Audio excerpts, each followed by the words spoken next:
एक व्हील है, I moment of inertia R radius, इस पॉइंट पे एक रस्सी इसको मतलब रैप कर रखी है, इस पे मैं लगा रहा हूँ एफ फोर्स, इसका एंगुलर एक्सीलरेशन बताओ, और ये बताओ कि ये जो पॉइंट है रस्सी के ऊपर ब्लू कलर का मार्क कर रखा है, इसका क्या एक्सीलरेशन है, जल्दी करो।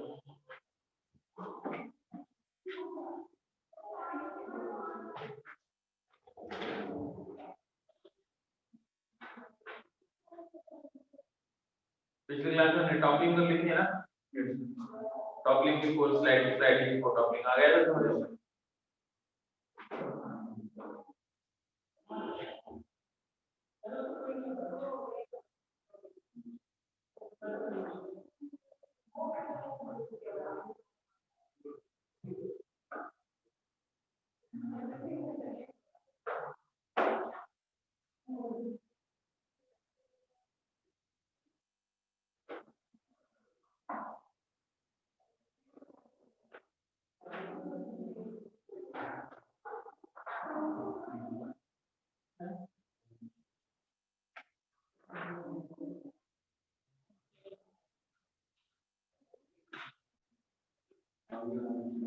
एफ इंटू आर क्या होगा, टॉर्क क्या होगा ये तो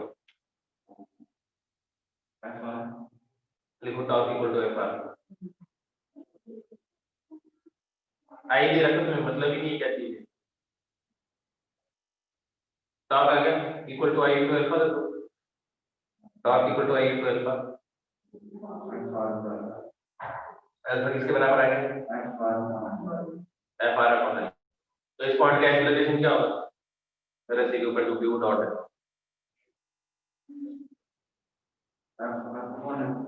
ए into A equal to R alpha होता है, उस पॉइंट का जो एक्सीलरेशन होगा वो इसका होगा,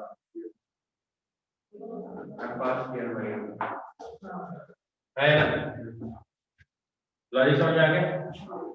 इस पॉइंट का जो एक्सीलरेशन इधर होगा वो इस पॉइंट का होगा अल्फा आई गया, तो ए इक्वल टू क्या आ गया, आर अल्फा आ गया। क्या बात समझ आ गई। दूसरा क्वेश्चन देखो,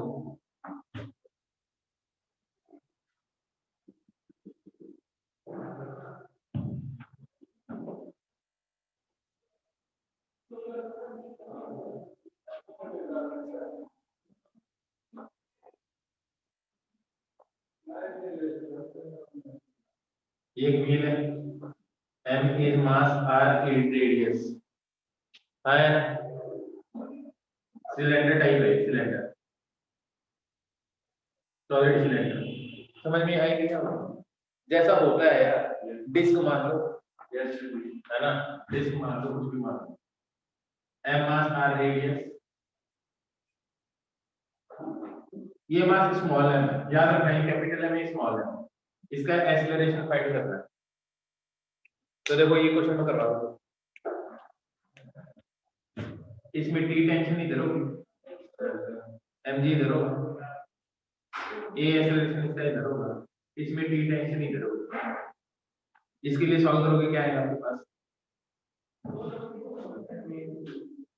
mg minus T should be equal to m into. दूसरा इसके ऊपर तो टॉर्क लगेगा, T into R should be equal to half M R square into alpha. अब जो एक्सीलरेशन इसका होगा वही इस पॉइंट का एक्सीलरेशन होगा, तो ए इक्वल टू आर अल्फा होगा, एक और रिलेशन है ना, क्या होगा, ए इक्वल टू आर अल्फा, ये तीसरा इक्वेशन होगा, पहला। दूसरा ध्यान से देखोगे तो अल्फा को क्या लिख सकते हो, ए बाय आर लिख सकते हो, एक आर तो इससे कट जाएगा, एक आर इससे कट जाएगा, तो टेंशन किसके बराबर आ जाएगा, हाफ एम ए आ जाएगा, इसको इधर लिख दोगे ये इधर चला जाएगा, आया ना, ये इधर चला जाएगा तो ये क्या आ जाएगा, M G equal to M plus M by two, M by two, mass अलग अलग है, स्मॉल एम है कैपिटल एम है, आया ना, तो a किसके बराबर आ जाएगा, mg upon small m plus m by 2। इसको एक और तरीके से कर सकते हैं, ये मान लो h डिस्टेंस नीचे आता है ना, h डिस्टेंस नीचे आता तो इसका लॉस इन पोटेंशियल एनर्जी क्या होगा, mgh होता लॉस इन पोटेंशियल एनर्जी, जो किसके बराबर आता है, इसकी v वेलोसिटी मान ले हाफ mv स्क्वायर प्लस इसका उस टाइम पे ओमेगा मान ले, आया ना, इसका ओमेगा और इसकी v वेलोसिटी कुछ मान ले तो plus half I omega square, तो कुछ पढ़ाई v और ओमेगा में क्या रिलेशन है, इस पॉइंट की वेलोसिटी इस पॉइंट की वेलोसिटी, तो v इक्वल टू ओमेगा, तो ओमेगा को क्या लिख सकते हो, v स्क्वायर बाय r लिख सकते हो।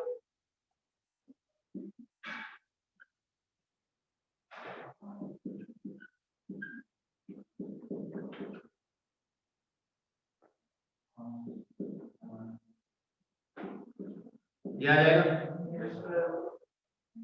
h, अगर इसका a एक्सीलरेशन है तो h डिस्टेंस कितनी देर में जाएगा, half t square, initial velocity 0 मान ले तो v किसके बराबर हो जाएगा, at का square half I r square at का स्क्वायर। क्या लॉजिक समझ में आ रहा है, a इधर एक ही बचेगा t स्क्वायर और t स्क्वायर गायब हो जाएंगे, एक 2 2 2 गायब हो जाएगा, ध्यान से देखो इसमें से एक कॉमन आ जाएगा, क्या आएगा इधर mg upon m plus i upon r square, i की वैल्यू को पुट करो हाफ m r स्क्वायर, क्या दोगे आंसर आ जाएगा,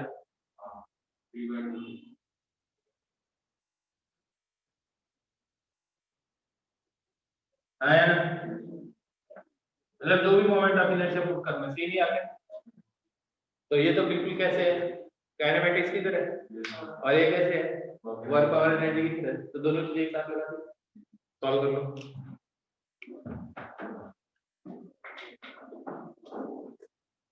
अब आपके लिए क्वेश्चन और दे दूं मैं,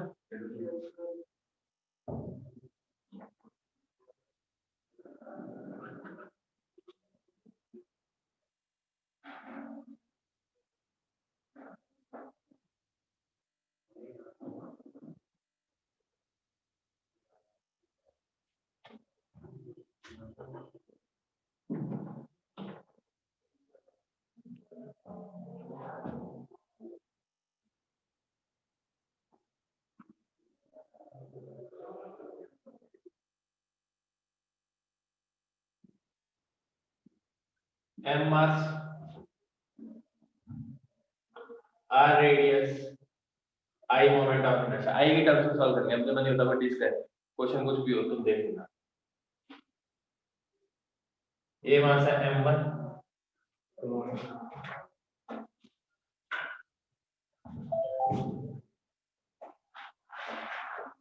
और ये मास है m2, बस एक चीज बता दो, क्या इन दोनों रेशियो में टेंशन सेम हो गया, अलग अलग हो गया, क्यों, अब देखो इसका कुछ ना कुछ एक्सीलरेशन होगा तो इसका भी कुछ ना कुछ होगा, अगर दोनों में टेंशन बराबर हो गई तो इस पे टॉर्क 0 हो गया, तो इसमें अल्फा होगा ही नहीं, और वो पॉसिबल नहीं, तो मास लेस फ्री होता है तभी दोनों टेंशन क्या होती है, इक्वल होती है, या इसके बीच में फ्रिक्शन नहीं हो, अब फ्रिक्शन नहीं हो इसकी और रस्सी के बीच में तो ये कभी घूमेगा भी नहीं, रस्सी में फ्रिक्शन तो चाहिए, तुम्हें पता ही, तो इसमें टेंशन T1 मान लेना और इसमें T2 मान लेना, इसका एक्सीलरेशन ये नीचे मान लो, इसका ये एक्सीलरेशन ऊपर मान लो, सॉल्व कर लो।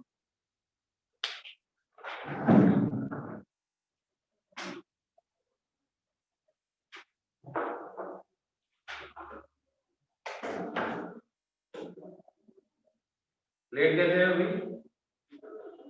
एकदम यार पागल ही नहीं,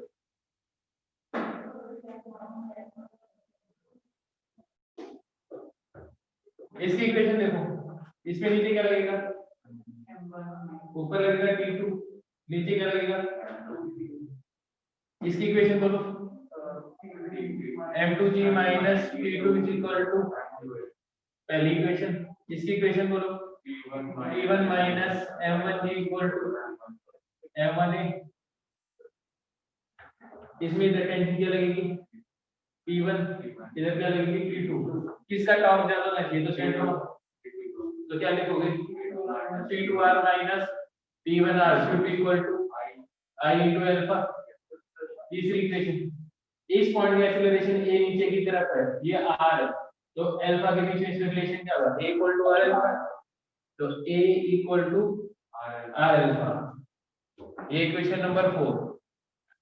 चारों इक्वेशन को सॉल्व करो, a भी आ जाएगा, टेंशन भी आ जाएगी, सब आ जाएगा, आया ना, आंसर आ जाएगा a equal to m2 minus m1 into g upon m1 plus m2 I upon r square. ये तो आगे किससे, इक्वेशन से आया ना, अब किसे करेंगे, एनर्जी से। मान लो ये h नीचे चला जाएगा, तो ये h ऊपर चला जाएगा, loss in potential energy m2 into g into h, gain in kinetic energy m1 into g into h equal to half m1 v square half m2 v square plus half I into omega square, v equal to omega r भी हो गए, m2 minus m1 into g, h को क्या लिखोगे half t square, मेरे हिसाब से half m1 v square, v को क्या लिख सकते हो at का स्क्वायर, m2 at का square plus half I upon r square, omega को v बाई r लिखेंगे और ये क्या बन जाएगा at का स्क्वायर। ये थोड़ा फास्ट चलता है ना, बहुत फास्ट चलता है, लॉजिक आ रहा है समझ, ए कॉमन आ जाएगा,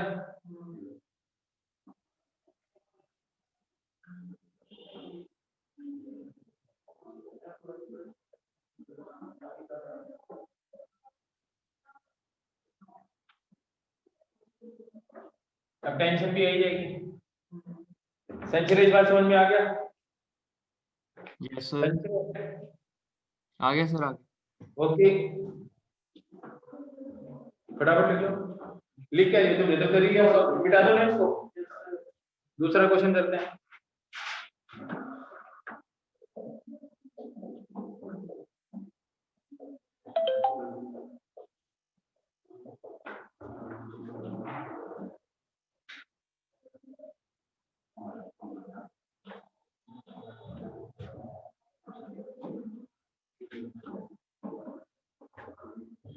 अब बताओ तुम्हें आसान लग रहा है, हार्ड लग रहा है? आसान ही है, तो ऐसे रोटेशन का बहुत बड़ा आगे रखो।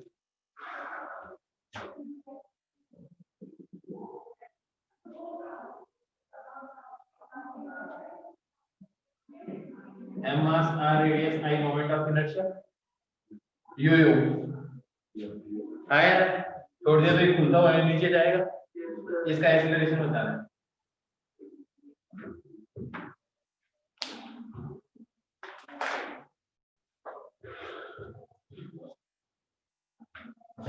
Tension mg minus t equal to m into a, समझ में आएगा? इस पॉइंट का वो टॉर्क देखो t into r should be I into alpha। ये तो मैं कुछ ऐसा नहीं लग रहा कि एक स्टैटिक ग्राउंड पे चिप घूम के जा रही है, वहां बोलो इस डॉट का एक्सीलरेशन क्या होगा, 0, यार ऐसे तो बंदी है ना, ऐसे थोड़ी खींच के नीचे आते हैं, तो इस पॉइंट का भी एक्सीलरेशन क्या होना चाहिए, तो इसके ऊपर बैठोगे तो इस पॉइंट का एक्सीलरेशन ऊपर की तरफ क्या दिखाई देगा, r अल्फा, और सेंटर ऑफ मास का एक्सीलरेशन e, तो इस पॉइंट का एक्सीलरेशन ग्राउंड से क्या दिखना चाहिए 0, तो a किसके बराबर होना चाहिए, कंस्ट्रेंट में करवाया है ना, तो a equal to r alpha. तीसरी इक्वेशन क्या है आंसर,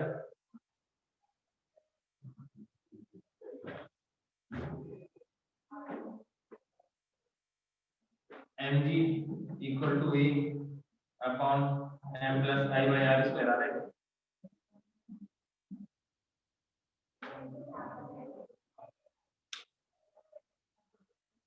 अल्फा की जगह a बाई आर लिखूंगा, R square minus plus common आ जाएगा। क्या लॉजिक समझ में आ गया? दूसरा तरीका एनर्जी का, मान लो x डिस्टेंस लिखे तो बेस कर गया, mgh should be equal to half I omega square plus half mv square। क्या लॉजिक समझ में आ गया? क्या चीज है? Half T square half I upon R square, omega को v बाई आर लिख सकते हैं। वही कॉन्सेप्ट है, इस पॉइंट की वेलोसिटी 0 0 है, ओमेगा आर और v दोनों इक्वल हो जाएगी, तो ये a का स्क्वायर बन जाएगा हाफ m, a का स्क्वायर बन जाएगा। बात समझ में आई नहीं? a किसके बराबर आ जाएगा? mg upon m plus I by R square. क्या लॉजिक समझ में आ गया?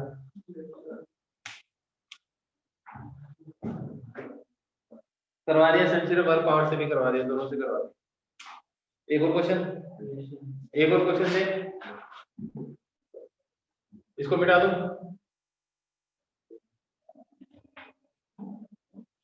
एक्सट्रीमली सिंपल है ना?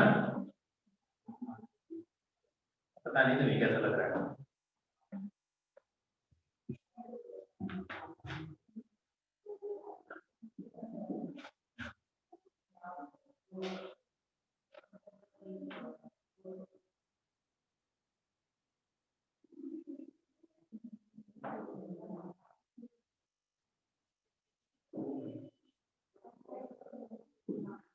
m मास r रेडियस,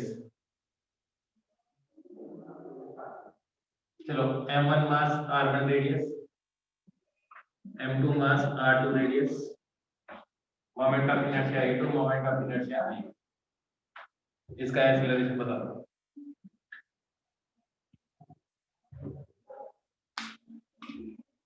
क्वेश्चन तो समझ में आ गया?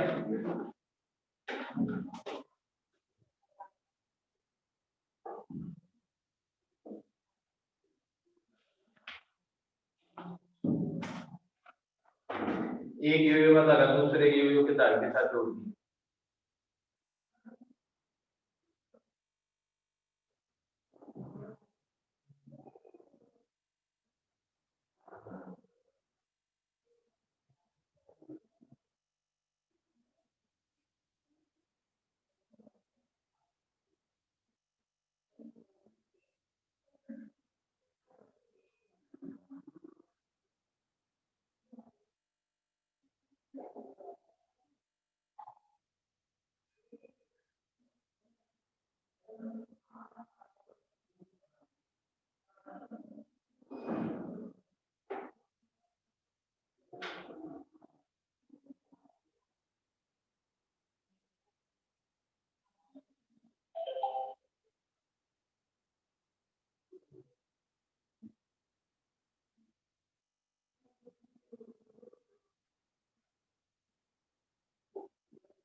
मैं करोगे सॉल्व?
हाँ भाई,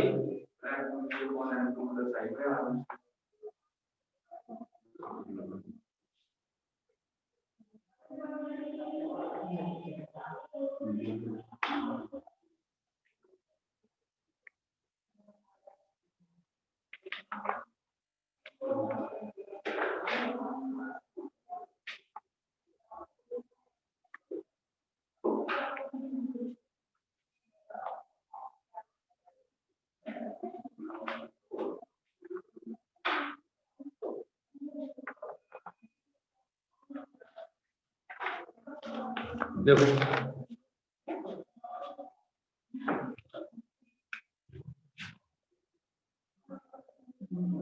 M2G T टेंशन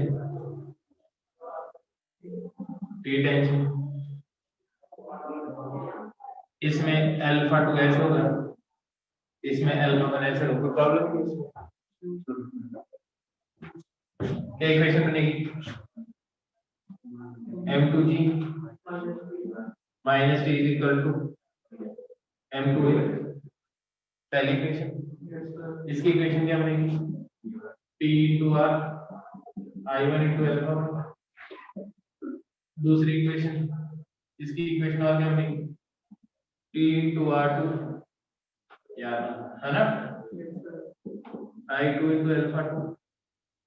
तीसरी इक्वेशन। अब सुनो, इस पॉइंट का एक्सीलरेशन क्या होगा यार? R1 अल्फा है, दैट इज इस ब्लू डॉट का। इस रस्सी का एक्सीलरेशन नीचे की तरफ क्या होगा? R1 into alpha. बोलो नहीं, ये बात आई ना? यहां से बैठ के देखोगे तो यहाँ पे बैठ के इस पॉइंट का एक्सीलरेशन ऊपर की तरफ क्या दिखाएगा? R into अल्फा 2, और नीचे का एक्सीलरेशन क्या होगा? ये। तो ये माइनस ये शुड बी इक्वल टू इसके एक्सीलरेशन के बराबर। वेयर प्लैंक जैसे चल रहा था, सेम लॉजिक है। तो क्या इक्वेशन बनेगी? a minus r into alpha 2 should be equal to r1 into alpha 1। देखो सारी इक्वेशन सॉल्व करो है। चाहो तो एनर्जी से भी कर सकते, लेकिन वो भी कोई आसान काम नहीं रहता। बस इसमें एक चीज और जुड़ जाएगी, i1 into r1 का स्क्वायर। लेकिन फिर वो रिलेशन तो तुम्हें इसकी वेलोसिटी, इसके अल्फा, इनमें तो रिलेशन बन ही जाएगा। ये कंस्ट्रेंट में करवाया गया तो बस हो गया।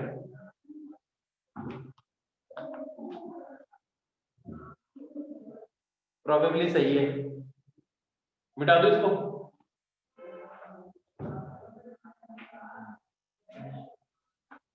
मिटा दो। लॉजिक तो समझ में आएगा तुम्हें वजह से।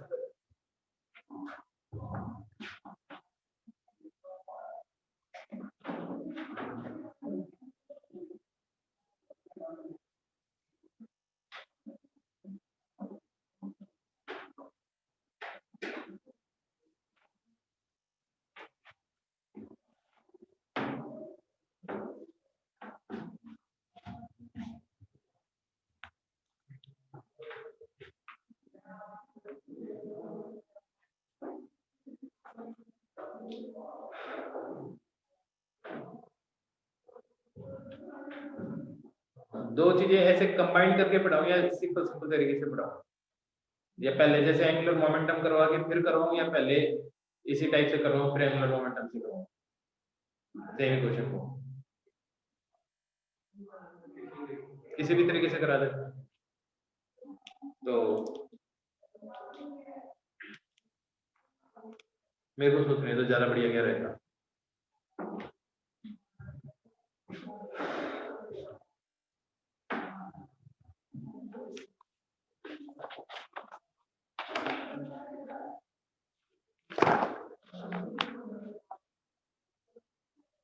चलो एक क्वेश्चन ऐसे बताता हूँ पहले।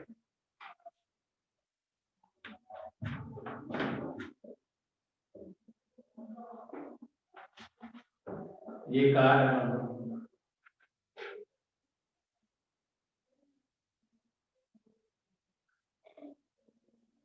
ये दो टायर भी है, एम इसका मास है,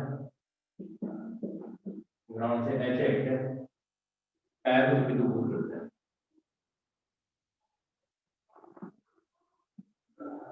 ये टायर है ठीक है, एम इसका मास है। अभी मान लो इस सर्कल में घूम रही है कार, समझ में आ गई बात, ऐसे मोड़ कर। अभी देखते हैं कि कौन सा टायर पहले उठना चाहिए, तो कौन सा टायर ज्यादा पहले उठेगा, अंदर वाले या बाहर वाले, अंदर वाला, ये वाला उठ जाएगा ऑब्वियस सी बात है, ये उठेगा, क्योंकि मोड़ के अंदर कभी भी है ना ज्यादा स्पीड होती है तो गाड़ी बाहर की तरफ जाती है, नहीं के अंदर की तरफ आती है। ये वाली टायर उठेगी तो अंदर की तरफ आ जाएगी, जो कि कभी होता ही नहीं है।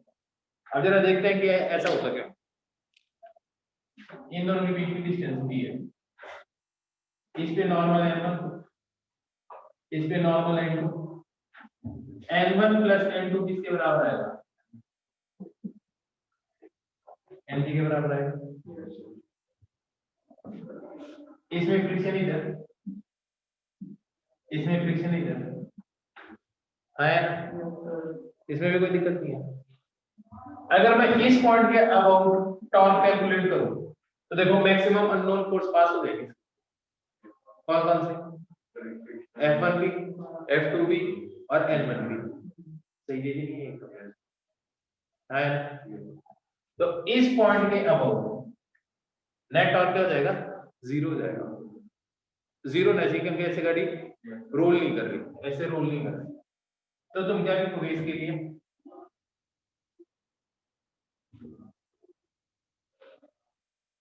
टॉर्क N2 into B है ना,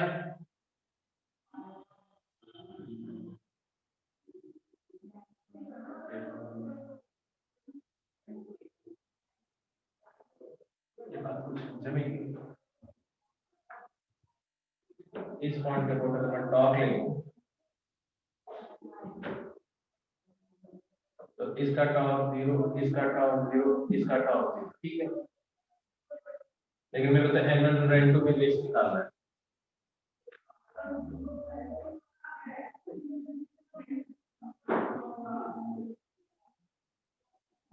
कोई फोर्स तो मिस नहीं हो रहा, फिर हम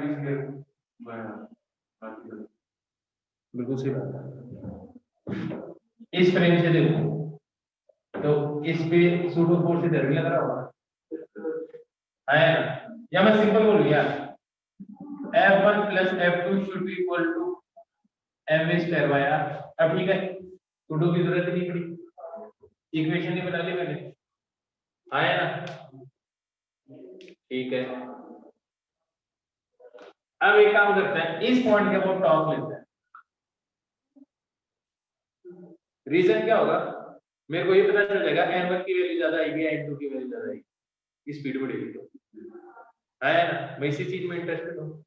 इस पॉइंट के ऊपर मैं टॉर्क देखूं तो F1 और F2 का जो टॉर्क होगा इसको इस साइड से मल्टीप्लाई करना पड़ेगा, तो ये कितना आ जाएगा, F1 plus F2 into R plus N1 into B by 2, ये डिस्टेंस तो B by 2 होगा, mg का टॉर्क तो 0 ही है, should be equal to N2 into B by 2। अब ठीक है, बहुत बढ़िया यार। F1 plus F2 किसके बराबर है, mv स्क्वायर बाय r गायब हो जाएगा, ये क्या बनेगा, ये बनेगा n2 minus n1 2 by v, नहीं ये बनेगा। अब जरा ध्यान से देखो, एक इक्वेशन ये है, एक इक्वेशन ये है, जैसे जैसे ये चीज बढ़ेगी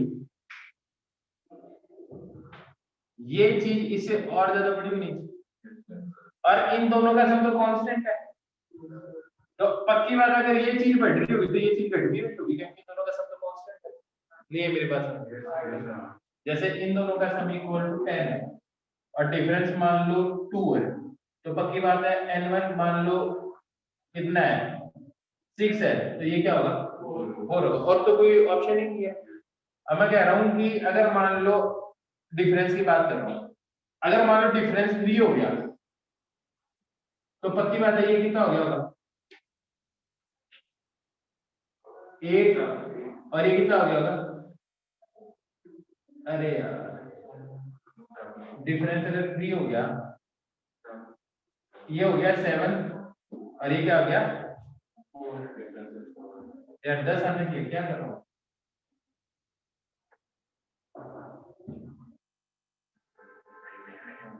ये 10 है, डिफरेंस मान लो 4 हो जाएगी, तो ये कितना हो जाएगा 6 और ये कितना हो जाएगा 4 हो जाएगा, अरे यार डिफरेंस 4 हो जाएगा, दैट इज ये वैल्यू 4 हो जाए, तो ये हो जाएगा 6 ना, समझ आ गई, चलो समझ में आ गया, तो ठीक है।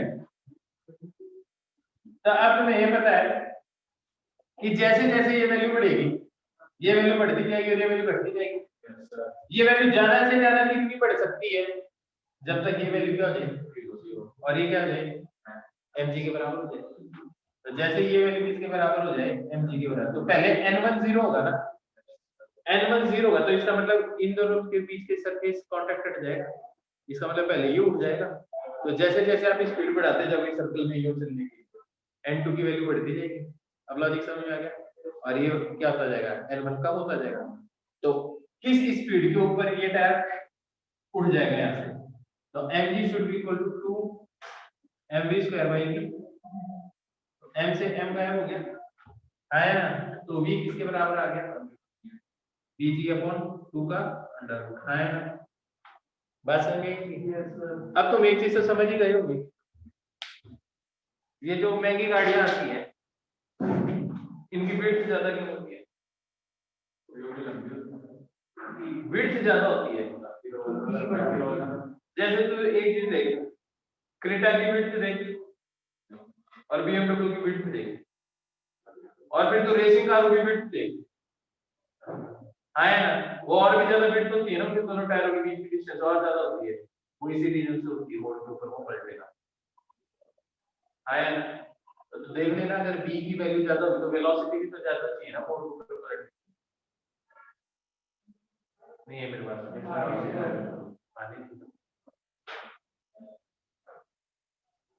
तो मतलब हाइट पे डिपेंड नहीं करेगी, तो यार एक चीज तय हो गई यार, ये r नहीं ये h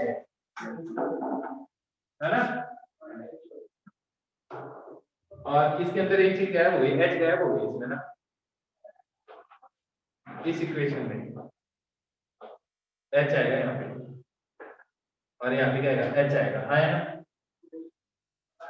h यहाँ पे भी आएगा, नहीं बस ये डिस्टेंस है चैनल सेंटर ऑफ मास, इसलिए गाड़ी का सेंटर ऑफ मास जितना ऊपर होगा ये उतनी कम हो जाएगी।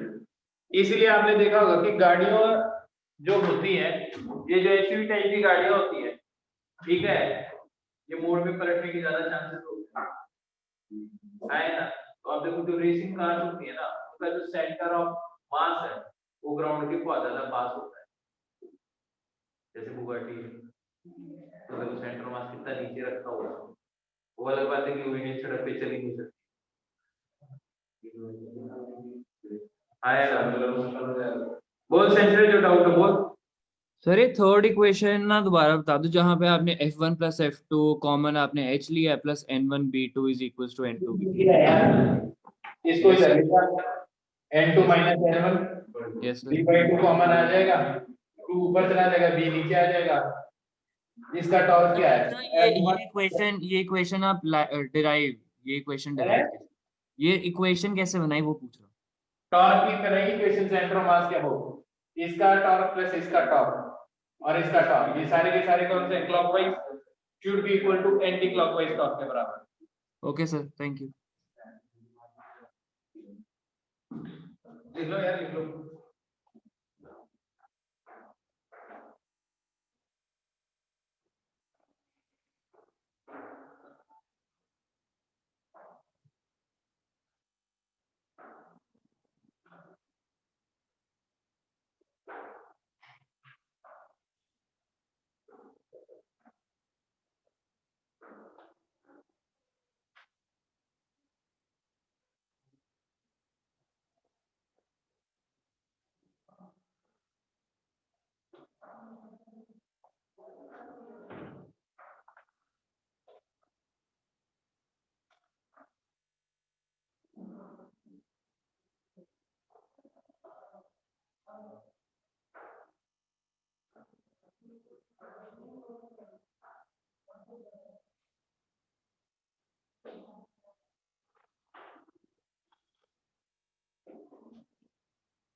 हाँ भाई, लिख लिया।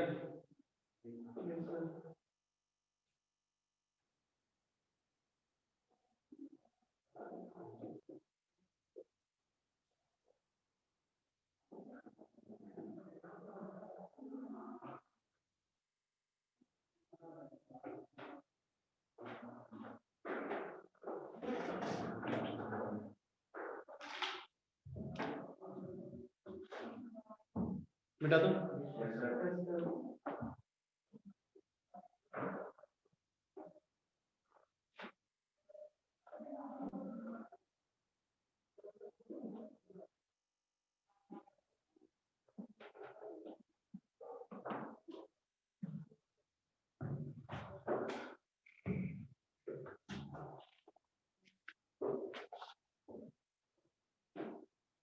Heading equal angular momentum.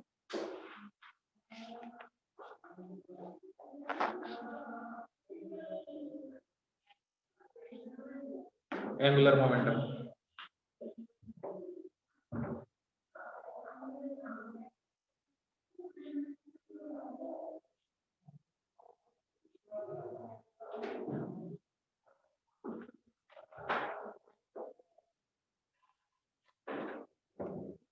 Angular momentum देखो क्या होता है।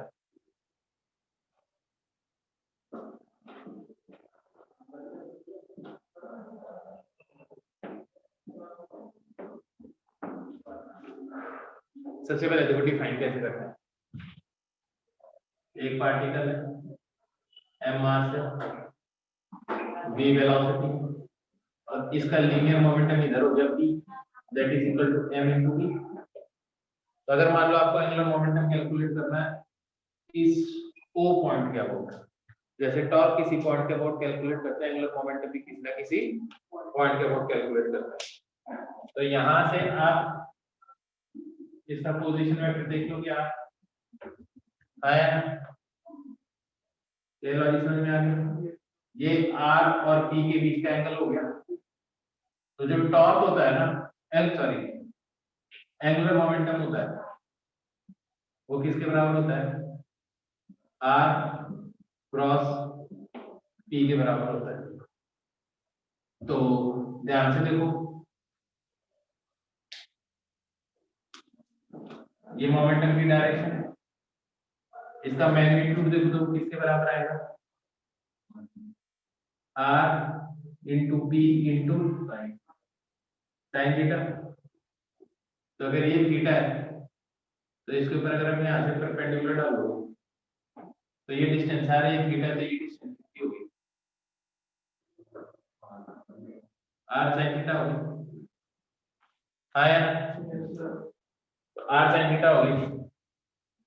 तो तुम से देख सकते हो P के ऊपर जिस पॉइंट से मैं एंगुलर मोमेंटम निकाला उसके परपेंडिकुलर डालो तो क्या आ जाएगा r into P into sin theta, बिल्कुल टॉप की तरह ही है, वहां पे फोर्स होता है, यहाँ पे लीनियर मोमेंटम। एक खास बात बताओ, ये जो पॉइंट है m मास है और v वेलोसिटी है,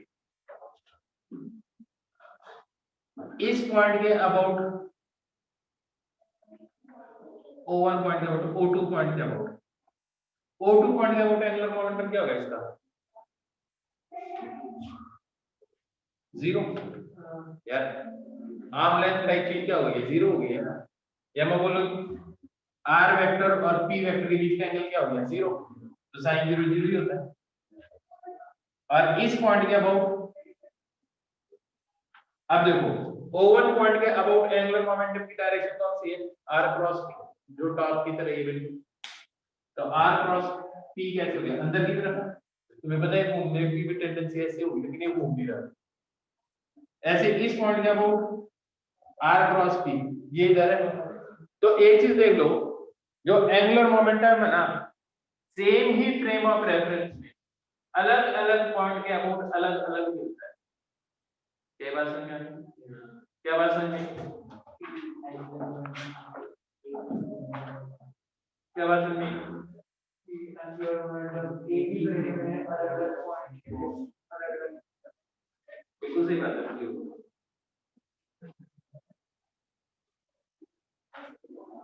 लिख लो ये बात, एंगुलर मोमेंटम।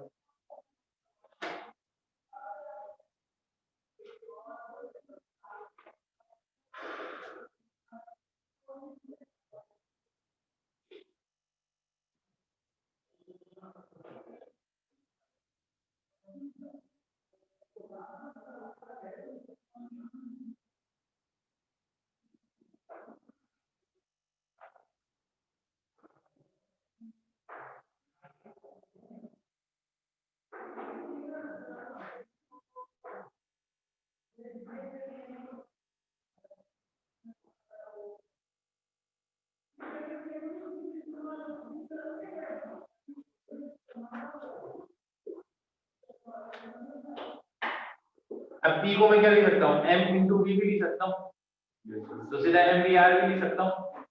कब,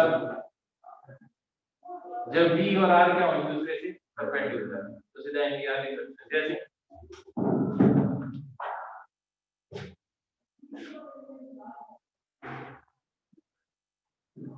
m मास है, o पॉइंट के अबाउट r रेडियस है, v वेलोसिटी से चल रहा है, एंगुलर मोमेंटम क्या होगा इसका, लीनियर मोमेंटम क्या है, m into v, और ये तो ऑलरेडी इसे परपेंडिकुलर ही है वेलोसिटी, तो क्या होगा angular momentum, m v r बात है ना।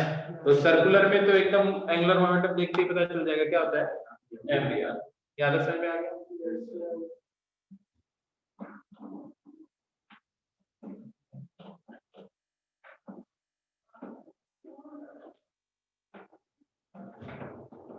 देखो a particle is projected, a particle is projected with velocity v naught at an angle theta with the horizontal, at an angle theta with the horizontal. Find its angular momentum about the point of projection. Find its angular momentum about the point of projection when it is at maximum height. When it is at maximum height.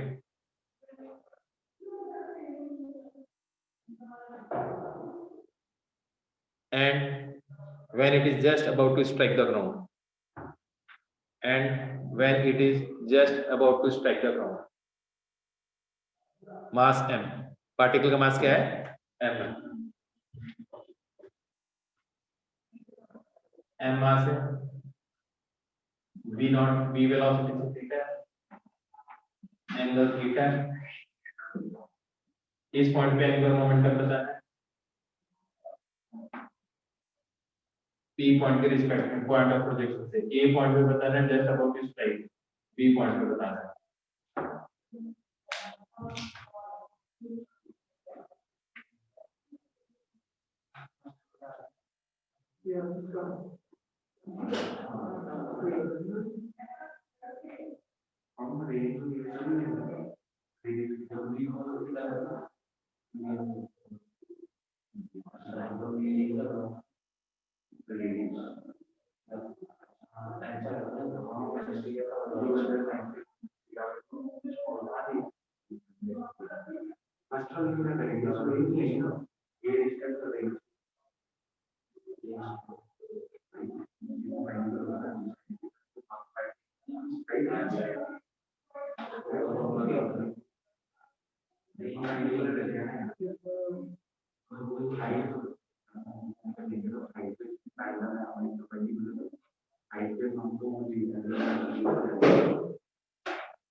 Time होगा जी 2u sin theta अभी u sin theta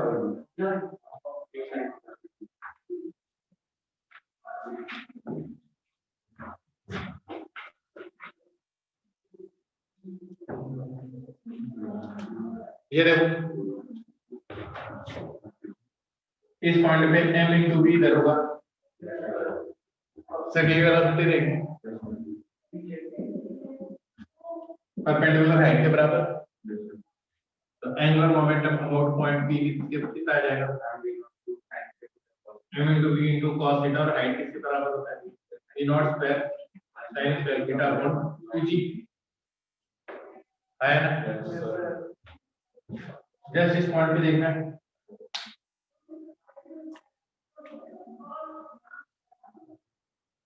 m into v ये theta भी है ये theta ही आएगा सीधे ये velocity ले लो एक ही बात है टॉर्क की तरह ही इनटू रेंज कर दोगे तो ये कंपोनेंट कितना आ जाएगा m into v into sin theta है ना इनटू रेंज कर दोगे m into v into sin theta into v not square sin into theta upon g क्या लॉजिक समझ में आ गया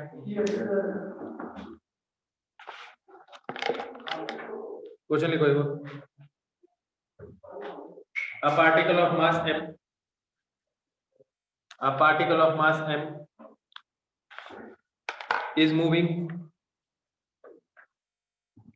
of mass m is moving along the line y equal to root 3x plus 10 with velocity v naught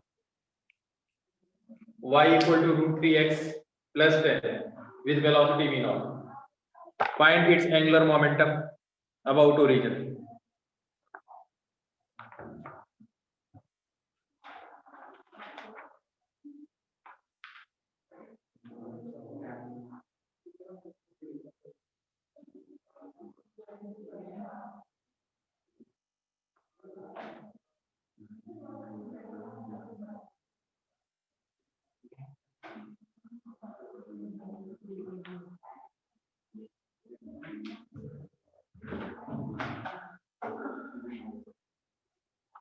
संशय ये नहीं आया समझ में तेरे को